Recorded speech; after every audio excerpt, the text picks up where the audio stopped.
Good evening friends, स्वागत है आपका अपने YouTube channel study with Ravi Thakur पर। तो चलिए आज के हिंदू एडिटोरियल वोकैबुलरी की शुरुआत करते हैं। माफ़ कीजिएगा, किसी कारणवश मैं आपके लिए सुबह वोकैबुलरी अपने तय समय पे नहीं ला पाया, इसके लिए क्षमा चाहता हूं। आई होप आपने दोनों एडिटोरियल पढ़ लिए होंगे। तो चलिए शुरुआत करते हैं दोनों एडिटोरियल की वोकैबुलरी की। पहला जो एडिटोरियल दिया गया था उसका हेडिंग है fits and starts on India Pakistan dialogue process. तो पहला जो एडिटोरियल था आई होप आपने पढ़ लिया होगा। तो ये इंडिया और पाकिस्तान के जो बातचीत है, डायलॉग प्रोसेस के बारे में जो है वो दिया गया था कि किस तरह से इंडिया और पाकिस्तान के बीच कभी बातचीत होती है, कभी नहीं होती है। दोनों पक्ष और विपक्ष के बीच डिप्लोमेटिक जो रिलेशनशिप है उनके बारे में बात कही गई है। आई होप आपने पढ़ लिया होगा एडिटोरियल। तो चलिए शुरुआत करते हैं। पहला जो एडिटोरियल है इसका माफ कीजिएगा, पहला जो वर्ड है आज का वो है नेसेंट। नेसेंट यहाँ पे एडजेक्टिव की तरह यूज हुआ है। नेसेंट का मतलब होता है आरंभिक अवस्था में होना, कोई भी चीज अपनी डेवलपिंग स्टेज में होना, विकासशील अवस्था में होना, उसको बोला जाता है नेसेंट। नेसेंट थिंग्स और process are just beginning and are expected to become stronger और to grow bigger, that is called nascent. Nascent के सिनोनिम्स है इंसिपिएंट, बडिंग और एमर्जिंग। इंसिपिएंट, बडिंग और एमर्जिंग इसके सिनोनिम्स हैं। एंटोनिम्स है लास्ट, डाइंग और मॉरिबंड। लास्ट, डाइंग और मॉरिबंड इसके एंटोनिम्स है नेसेंट वर्ड के। अगला शब्द है बोनोमी। बोनोमी यहाँ पे नाउन की तरह यूज हुआ है।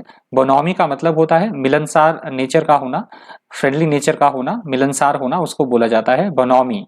बोनोमी is happy, good natured friendliness, that is called बोनोमी।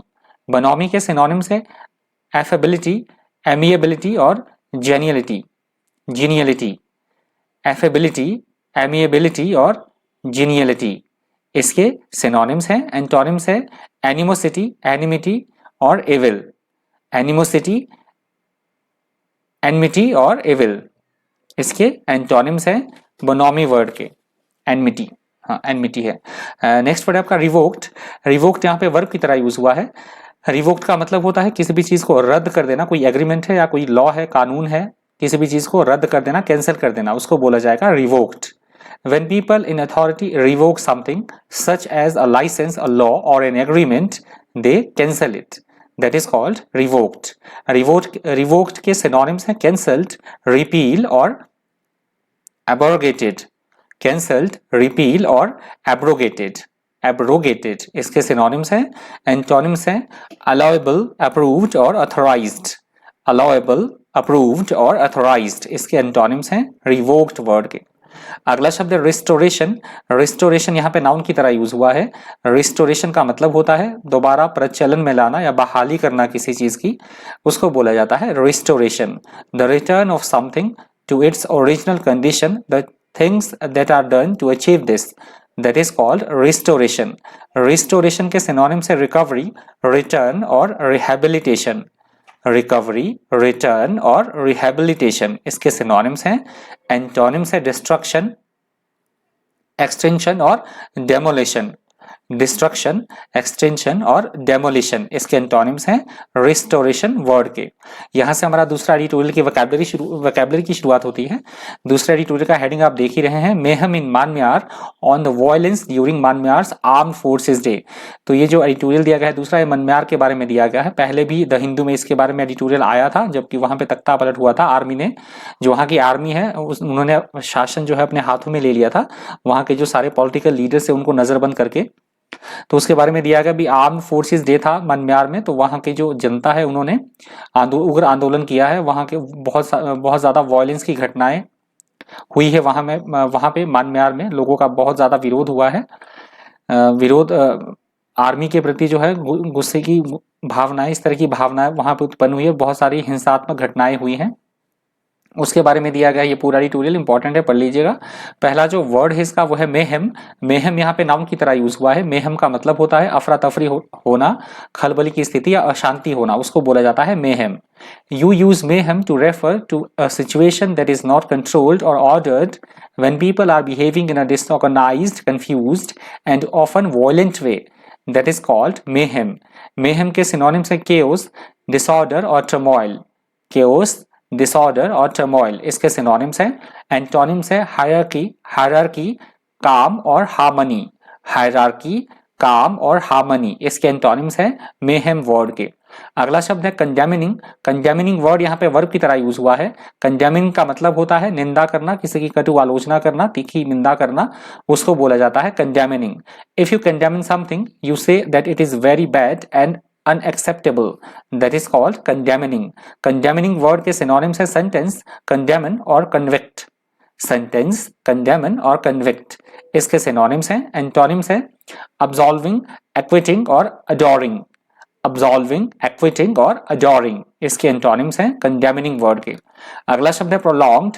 prolonged यहाँ पे एडजेक्टिव की तरह यूज हुआ है। prolonged का मतलब होता है ऐसा कोई काम या ऐसी कोई प्रक्रिया, ऐसा कोई प्रोसेस जो लंबी अवधि तक चले, जरूरत से ज्यादा समय, जितना हमने आशा की हो, जितना हमने एक्सपेक्ट किया उससे ज्यादा समय तक वो चले, दीर्घकालीन होना, उसको बोला जाएगा इंग्लिश में prolonged. A prolonged event or situation continues for a long time or for longer than expected. That is called prolonged. Prolonged के synonyms है extended, protracted और lengthy. Extended, protracted और lengthy इसके synonyms हैं। Antonyms है short, brief और cancelled. Short, brief और cancelled इसके antonyms है prolonged word के।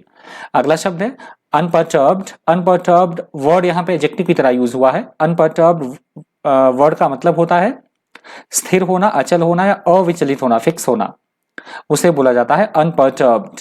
Not worried by something that has happened. कोई भी हमारे साथ कोई घटना घट गई हो, उसके बावजूद भी स्थिर रहना, अचल रहना, अविचलित होना, उसे बोला जाता है अनपर्टर्ब्ड। इसके सिनोनिम्स है अनरफल्ड, ट्रैंक्विल और अनट्रबल्ड। अनरफल्ड, अनरफल्ड, ट्रैंक्विल और अनट्रबल्ड इसके सिनोनिम्स है। एंटोनिम्स है एंग्री, एंग्शियस और अनईजी। एंग्री एंड एंग्शियस और अनईजी इसके एंटोनिम्स है अनपर्टर्ब्ड वर्ड के। अगला शब्द है हमारे पास bloodshed.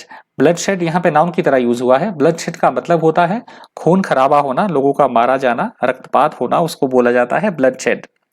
Bloodshed is violence in which people are killed और wounded, that is called bloodshed. Bloodshed के सिनोनिम्स है स्लॉटर, कार्नेज और मैसेकर। स्लॉटर्ड, कार्नेज और मैसेकर इसके सिनोनिम्स हैं। एंटोनिम्स है पीस, अकॉर्ड और एग्रीमेंट।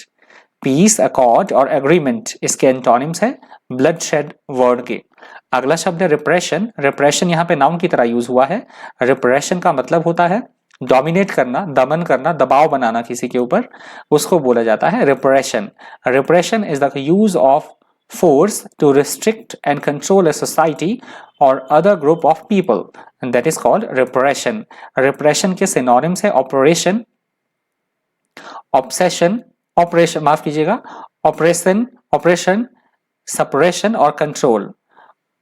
Operation, suppression और control. सुपर से हाँ सप्रेशन, माफ कीजिएगा, सप्रेशन ही है और कंट्रोल है। इसके एंटोनिम्स है ईज, हैंड और हेल्प। ईज, हैंड और हेल्प इसके एंटोनिम्स है रिप्रेशन वर्ड के। अगला शब्द है extinguish.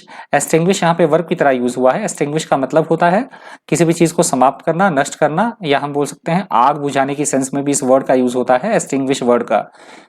If something extinguishes a feeling or idea, it destroys it. इसके सिनोनिम्स हैं डिस्ट्रॉय, एलिमिनेट और एराडिकेट। डिस्ट्रॉय, एलिमिनेट और एराडिकेट इसके एंटोनिम्स है क्रिएट, लाइट और किंडल। क्रिएट, लाइट और किंडल इसके एंटोनिम्स है एक्सटिंग्विश वर्ड के। अगला शब्द है इरप्टेड। इरप्टेड यहाँ पे वर्ब की तरह यूज हुआ है। इरप्टेड का मतलब होता है किसी भी चीज का भड़क जाना, फूटना, ज्यादा फैलना, विस्फोट होना, या हम बोल सकते हैं जैसे ज्वालामुखी फटता है, तो उस सेंस में भी इस वर्ड का यूज होता है इरप्टेड वर्ड का। इफ वायलेंस और fighting erupts, it suddenly begins or gets worse in an unexpected violent way, that is called erupted. Erupted के synonyms exploded, burst और flare up. Exploded, burst और flare up इसके synonyms हैं। Antonyms है subsided और brewed. Subsided और brewed इसके antonyms हैं erupted word के। अगला शब्द है usurped। यूजर्ब्ड वर्ड यहाँ पे वर्ब की तरह यूज हुआ है। यूजर्ब्ड का मतलब होता है किसी भी चीज को हड़प लेना, छीन लेना किसी से, उसको बोला जाता है usurped. To take somebody's position and और power without having the right to do this, that is called usurped. Usurped के सिनोनिम्स हैं यूजरपेशन, एप्रोप्रिएटेड और अब्डक्टेड। यूजरपेशन, यूजरपेशन, created और abducted इसके सिनोनिम्स हैं। एंटोनिम्स है abdicated, relinquished और surrendered। abdicated, relinquished और surrendered इसके एंटोनिम्स हैं usurped वर्ड के।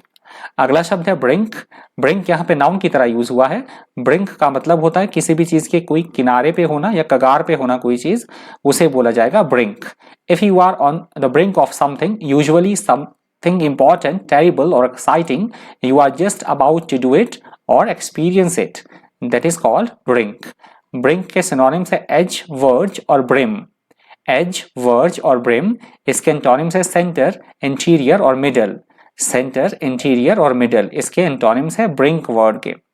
अगला शब्द है एम्बिवलेंट। एम्बिवलेंट यहाँ पे एडजेक्टिव की तरह यूज हुआ है। एम्बिवलेंट का मतलब होता है किसी भी बात की तरफ या किसी भी स्थिति की तरफ हमारी मिली जुली भावनाओं का होना, उसे बोला जाता है ambivalent. If you say that someone is ambivalent about something, they seem to be uncertain whether they are really want it और whether they really approve of it, that is called ambivalent. Ambivalent के synonyms है uncertain, indecisive और undecided. Uncertain, indecisive और undecided इसके antonyms है certain, decided और sure. Certain, decided और sure इसके एंटोनिम्स हैं एम्बिवलेंट वर्ड के। अगला शब्द है एंटेगोनाइज, और ये एंटेगोनाइज वर्ड आज के द हिंदू एडिटोरियल वोकैबुलरी का अंतिम शब्द है। एंटेगोनाइज का मतलब होता है दुश्मनी मोल लेना, किसी से वैर मोल लेना, उसको बोला जाता है antagonise. Act in opposition to, that is called antagonise. इसके सिनोनिम्स है फ्रस्ट्रेट, स्पाइट और अंडरमाइन। फ्रस्ट्रेट, स्पाइट और अंडरमाइन इसके एंटोनिम्स हैं असिस्ट और हेल्प। असिस्ट और हेल्प इसके एंटोनिम्स हैं एंटेगोनाइज वर्ड के।